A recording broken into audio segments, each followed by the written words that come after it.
Hi there, my name is Pamela and I breed British Shorthair cats in Perth, Western Australia.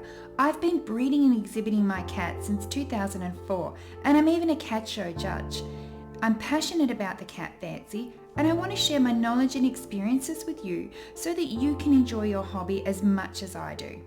That's what the Cat Breeding for Beginners podcast is all about. In this series, I'm taking a moment to answer some of the most regular cat breeding questions I get asked every day. Hopefully the answers will help you too. I'm also covering some topics that are important to new cat breeders so that you can start out on the right foot.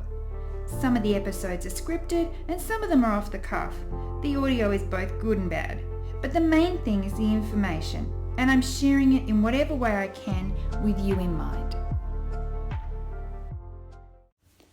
I got asked a really interesting question today by one of the members of my New Cat Breeders Club, and it's something that is often something that weighs on the mind of new cat breeders because it's something that comes really from experience, and if you don't have the experience, it can be really difficult to wrap your head around it and know that you're doing the right thing or identify when you're doing the wrong thing. And the subject I want to talk to you about is inbreeding. Now, the question I got asked was, how do you know if there's too much inbreeding in a pedigree when you're getting a new cat as a new breeder?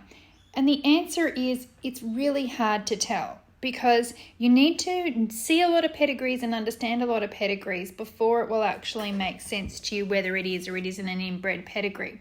And I want you to know that, I want you to remind you that cats don't have any concept of who their parents are, who their brothers are, who their sisters are. They just mate. They don't say, hello, are we related beforehand. So in nature, cats will just mate willy-nilly, and it's the way that they move around in environments that means that their genes get not too inbred because they have cats coming in from outside, cats leaving the colony, that kind of thing. Anyway, getting back to pedigree cats, we make the choices about who they have as their partners. And that means that we choose whether or not their pedigree does become close, which is what we call line breeding, is when you've got closer relatives, or when you've got inbreeding, which is when it's very close matings. And as a new breeder and you're looking at a pedigree, it can be really hard to tell what you're looking at. But one of the things I want you to know is that it's not automatically a no thank you when you see a pedigree that has a cat in it more than once. Now, it depends how it's been done, why it's been done, and who has done it, basically.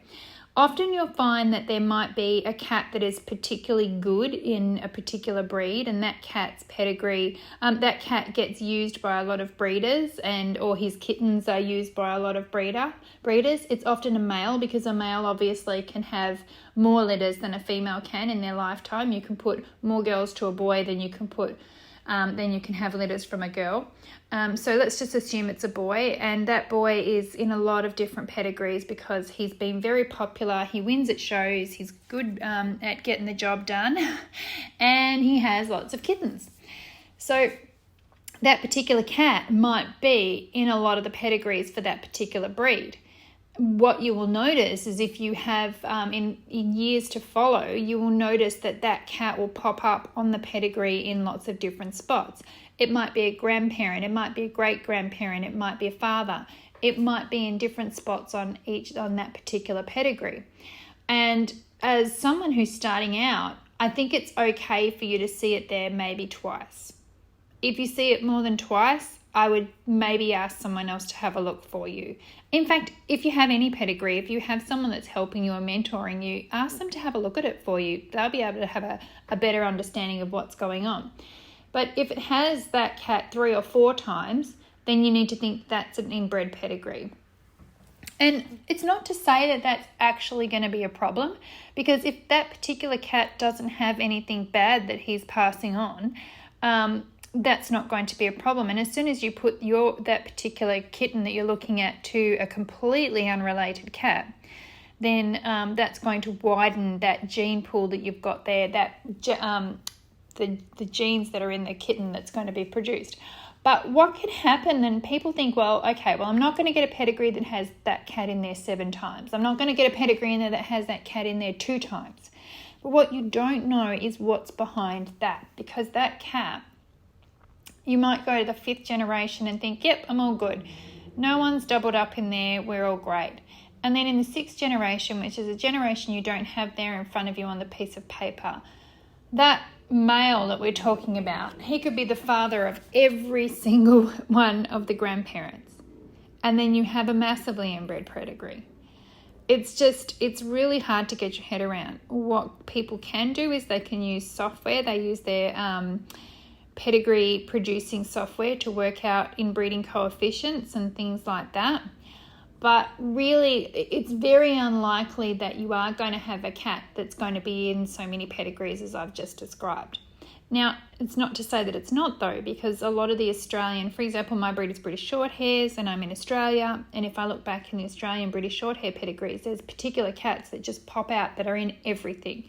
The one that always comes to mind is a cat called Kavita Wild Time. And that cat is in a lot of my Australian pedigrees. By the time those cats come together and I put them together, and that cat might be behind them in, pretty far back generations, I think that everything that cat's contributed has been diluted by all the other cats that have come into the pedigree. So really you're diluting that amount of DNA every time you do a mating to something that's not related. So it's not really a simple answer. It's not a yes-no type of thing. For every cat that is good in terms of being duplicated in the pedigree, there's some that are bad.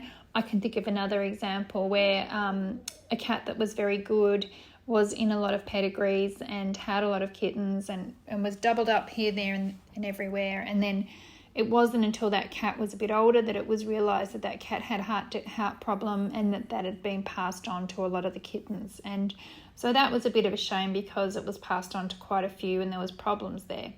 But that's unpredictable, especially if it's not a breed that has heart problems and there's no DNA test available, and not every heart problem is genetic and all of those kinds of things.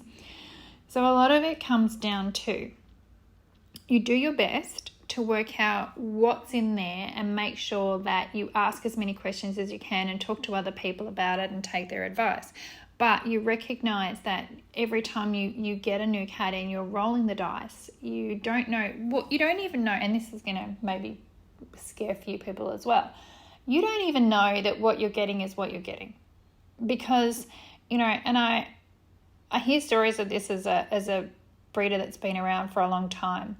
And I know it's happening. There are people out there that are passing off cats as being from particular cats. This is the dad of these kittens, when it's not the dad of those kittens. Now, they do it for a variety of reasons. One of the biggest ones, though, that it's going to catch you out every time is they just do it by accident.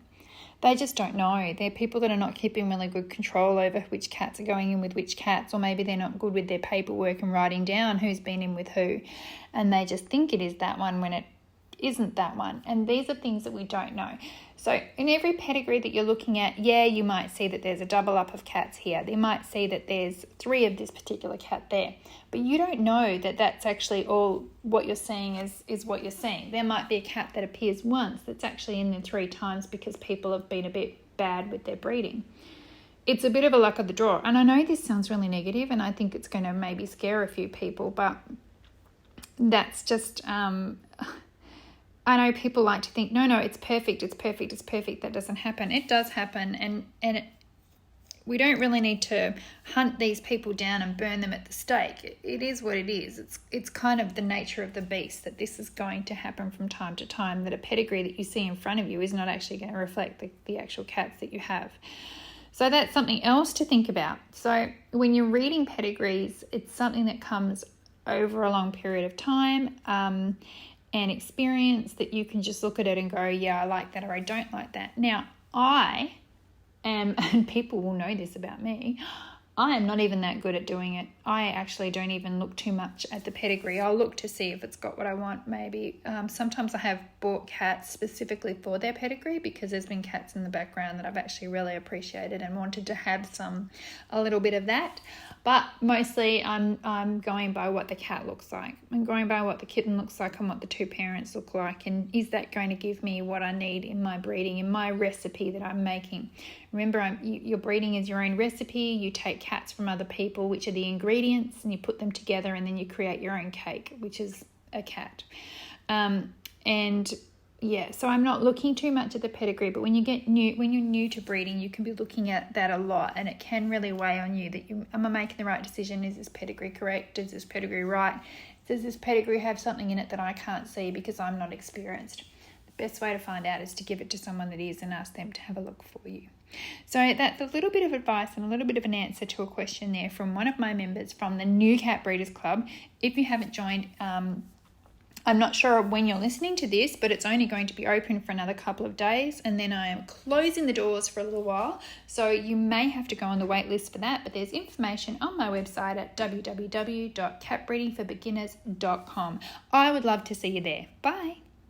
Thanks for listening to the Cat Breeding for Beginners podcast. Make sure you visit my website at catbreedingforbeginners.com for lots more information.